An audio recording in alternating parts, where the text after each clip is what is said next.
Chapter 7, Amplified Bible. In the first year of Belshazzar, king of Babylon, Daniel had a dream and visions in his head as he was lying upon his bed. Then he wrote down the dream and told the gist of the matter. Daniel said, I saw in my vision by night, and behold, the four winds of the heavens, political and social agitations, were stirring up the great sea, the nations of the world. And four great beasts came up out of the sea in succession, and different from one another. The first, the Babylonian Empire under Nebuchadnezzar, was like a lion and had eagle's wings. I looked till the wings of it were plucked, and it was lifted up from the earth and made to stand upon 2 feet as a man, and a man's heart was given to it. And behold, another beast, a second one, the Medo-Persian Empire, was like a bear.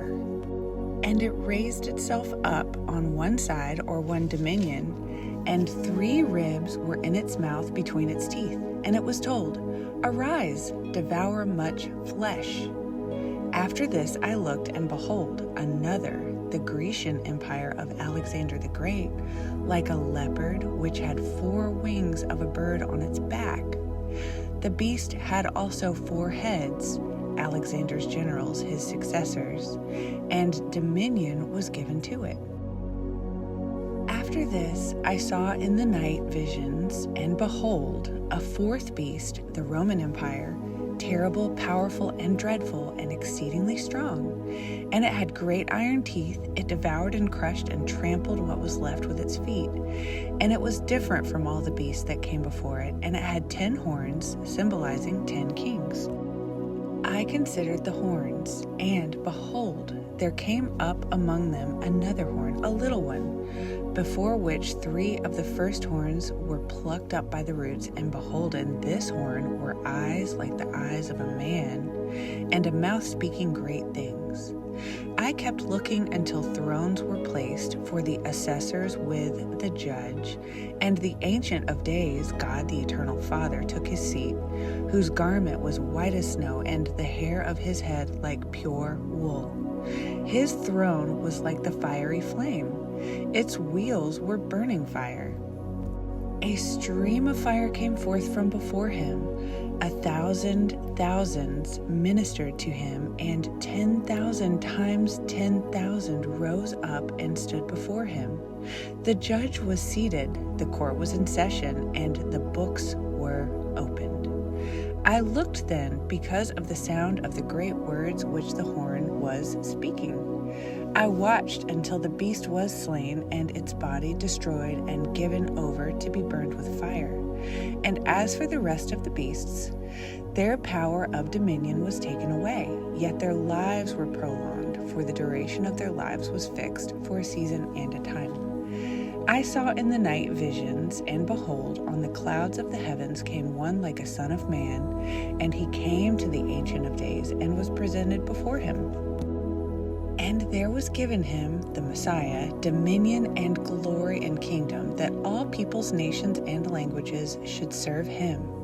His dominion is an everlasting dominion which shall not pass away, and his kingdom is one which shall not be destroyed. As for me, Daniel, my spirit was grieved and anxious within me, and the visions of my head alarmed and agitated me. I came near to one of those who stood there and asked him the truth of all this. So he told me and made known to me the interpretation of the things. These 4 great beasts are 4 kings who shall arise out of the earth. But the saints of the Most High God shall receive the kingdom and possess the kingdom forever, even forever and ever. Then I wished to know the truth about the 4th beast, which was different from all the others, exceedingly terrible and shocking, whose teeth were of iron and its nails of bronze, which devoured, broke, and crushed, and trampled what was left with its feet. And about the 10 horns representing kings that were on its head, and the other horn which came up later, and before which 3 of the horns fell, the horn which had eyes and a mouth that spoke great things, and which looked greater than the others.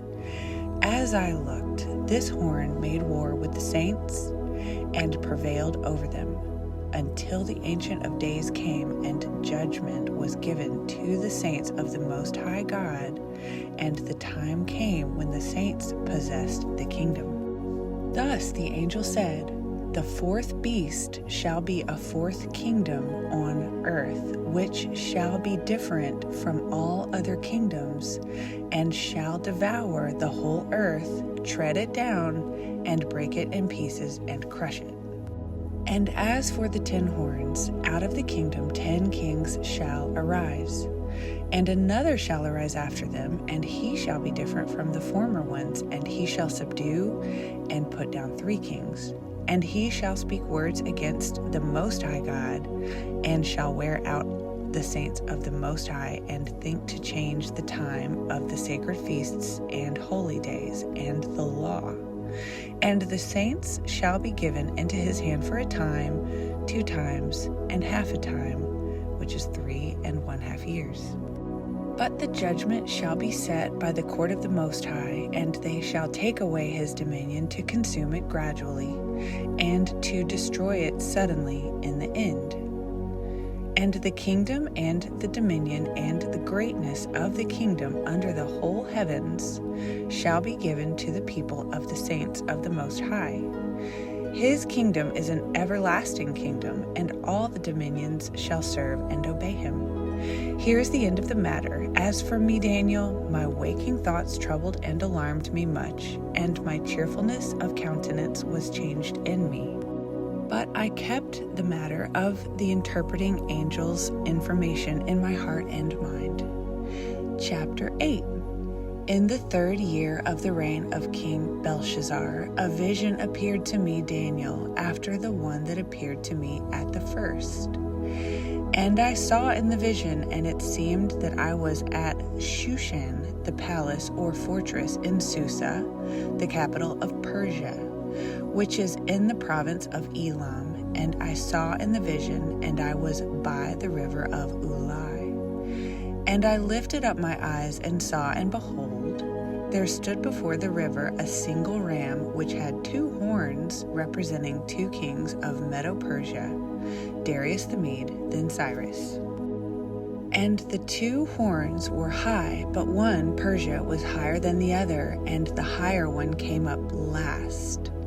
And I looked and saw the ram, Medo-Persia, pushing and charging westward and northward and southward. No beast could stand before him, neither could anyone rescue from his power. But he did according to his own will and pleasure, and magnified himself. As I was considering, behold, a he-goat, the king of Greece, came from the west across the face of the whole earth, without touching the ground, and the goat had a conspicuous and remarkable horn between his eyes. And he came to the ram that had the 2 horns, which I had seen standing on the bank of the river, and ran at him in the heat of his power. In my vision I saw him come close to the ram, and he was moved with anger against him, and he struck the ram and broke his 2 horns, and there was no power in the ram to stand before him. But the goat threw him to the ground and trampled on him, and there was no one who could rescue the ram from his power. And the he-goat magnified himself exceedingly, and when he was young and strong, the great horn, he was suddenly broken. And instead of him there came up 4 notable horns, to whom the kingdom was divided, one toward each of the 4 winds of the heavens. Out of littleness and small beginnings, one of them came forth, a horn whose impious presumption and pride grew exceedingly great toward the south and toward the east, and toward the ornament, the precious blessed land of Israel. And in my vision this horn grew great, even against the host of heaven, God's true people, the saints, and some of the host and of the stars it cast down to the ground and trampled on them. Yet this horn magnified itself, even matching itself against the prince of the host of heaven, and from him the continual burnt offering was taken away, and the place of God's sanctuary was cast down and profaned. And the host, the chosen people, was given to the wicked horn together with the continual burnt offering because of the transgression of God's people, their abounding irreverence, ungodliness, and lack of piety. And righteousness and truth were cast down to the ground, and it, the wicked horn, accomplished this by divine permission and prospered. Then I heard a holy one speaking, and another holy one said to the one that spoke, "For how long is the vision concerning the continual offering, the transgression that makes desolate, and the giving over of both the sanctuary and the host of the people to be trampled underfoot?" And he said to him and to me, "For 2,300 evenings and mornings, then the sanctuary shall be cleansed and restored." When I, even I, Daniel, had seen the vision, I sought to understand it. Then behold, there stood before me one Gabriel with the appearance of a man. And I heard a man's voice between the banks of the river Ulai, which called and said, "Gabriel, make this man Daniel understand the vision." So he came near where I stood, and when he came, I was frightened and fell on my face.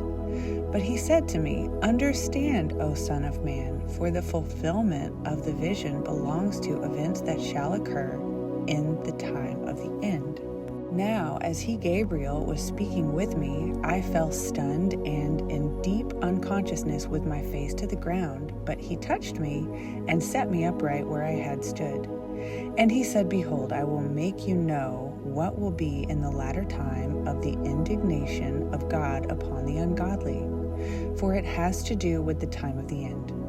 The ram you saw having 2 horns, they are the kings of Mede and Persia, and the shaggy and rough he-goat is the king of Greece, and the great horn between his eyes is the first king, who consolidated the whole realm. And as for the horn which was shattered, in whose place 4 others arose, 4 kingdoms shall arise out of his nation, but not having his power. And at the latter end of their kingdom, when the transgressors, the apostate Jews, have reached the fullness of their wickedness, taxing the limits of God's mercy, a king of fierce countenance and understanding dark trickery and craftiness shall stand up. And his power shall be mighty, but not by his own power. And he shall corrupt and destroy astonishingly, and shall prosper and do his own pleasure. And he shall corrupt and destroy the mighty men and the holy people, the people of the saints. And through his policy he shall cause trickery to prosper in his hand. He shall magnify himself in his heart and mind, and in their security he will corrupt and destroy many. He shall also stand up against the prince of princes, but he shall be broken, and that by no human hand. The vision of the evenings and the mornings which has been told you is true, but seal up the vision, for it has to do with and belongs to the now distant future. And I, Daniel, fainted and was sick for several days. Afterward I rose up and did the king's business, and I wondered at the vision. But there was no one who understood it or could make it understood. Daniel chapter 9. In the first year of Darius, son of Ahasuerus, the offspring of the Medes, who was made king over the realm of the Chaldeans. In the first year of his reign, I, Daniel, understood from the books the number of years which, according to the word of the Lord to Jeremiah the prophet, must pass by before the desolations which had been pronounced on Jerusalem should end, and it was 70 years. And I set my face to the Lord God to seek him by prayer and supplications with fasting and sackcloth and ashes. And I prayed to the Lord my God and made confessions and said, O Lord, the great and dreadful God, who keeps covenant, mercy, and loving kindness with those who love him and keep his commandments. We have sinned and dealt perversely and done wickedly and have rebelled, turning aside from your commandments and ordinances. Neither have we listened to and heeded your servants the prophets, who spoke in your name to our kings, our princes and fathers, and to all the people of the land. O Lord, righteousness belongs to you, but to us confusion and shame of face. as at this day to the men of Judah, to the inhabitants of Jerusalem, and to all Israel, to those who are near and those who are far off, through all the countries to which you have driven them because of the treacherous trespass which they have committed against you. O Lord, to us belong confusion and shame of face, to our kings, to our princes, and to our fathers, because we have sinned against you. To the Lord our God belong mercy and loving kindness and forgiveness, for we have rebelled against him. And we have not obeyed the voice of the Lord our God by walking in his laws, which he set before us through his servants the prophets. Yes, all Israel has transgressed your law, even turning aside, that they might not obey your voice. Therefore the curse has been poured out on us, and the oath that is written in the law of Moses, the servant of God, because we have sinned against him. And he has carried out intact his threatening words, which he threatened against us and against our judges, the kings, princes, and rulers generally, who ruled us, and he has brought upon us a great evil. For under the whole heavens there has not been done before anything so dreadful as he has caused to be done against Jerusalem. Just as it is written in the law of Moses, as to all this evil that would surely come upon transgressors, so it has come upon us. Yet we have not earnestly begged for forgiveness and entreated the favor of the Lord our God, that we might turn from our iniquities and have understanding and become wise in your truth.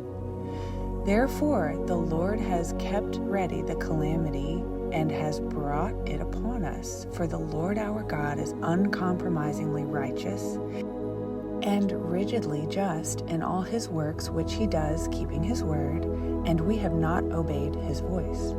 And now, O Lord our God, who brought your people forth out of the land of Egypt with a mighty hand, and secured yourself renown and a name as at this day, we have sinned, we have done wickedly.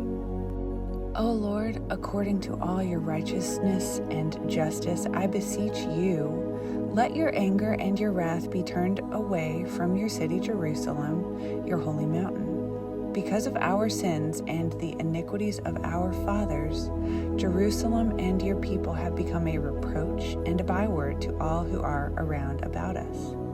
Now therefore, O our God, listen to and heed the prayer of your servant Daniel and his supplications, and for your own sake cause your face to shine upon your sanctuary which is desolate. O my God, incline your ear and hear, open your eyes and look at our desolations and the city which is called by your name. For we do not present our supplications before you for our own righteousness and justice, but for your great mercy and loving kindness. O Lord, hear. O Lord, forgive. O Lord, give heed and act. Do not delay for your own sake, O my God, because your city and your people are called by your name. While I was speaking and praying, confessing my sin and the sin of my people Israel, and presenting my supplication before the Lord my God for the holy hill of my God, yes, while I was speaking in prayer, the man Gabriel, whom I had seen in the former vision, being caused to fly swiftly, came near to me and touched me about the time of the evening sacrifice.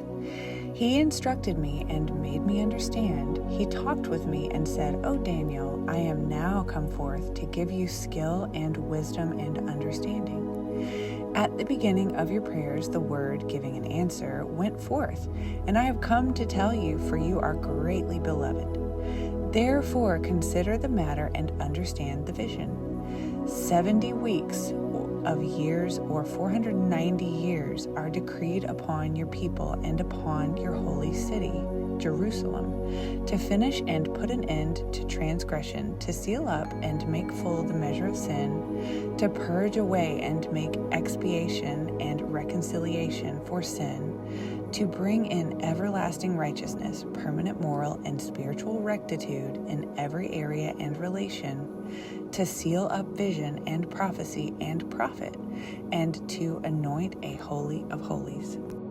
Know therefore and understand that from going forth of the commandment to restore and to build Jerusalem until the coming of the Anointed One. A prince shall be 7 weeks of years and 62 weeks of years. It shall be built again with city square and moat, but in troublous times. And after the 62 weeks of years shall the Anointed One be cut off or killed, and shall have nothing and no one belonging to and defending him. And the people of the prince who will come will destroy the city and the sanctuary.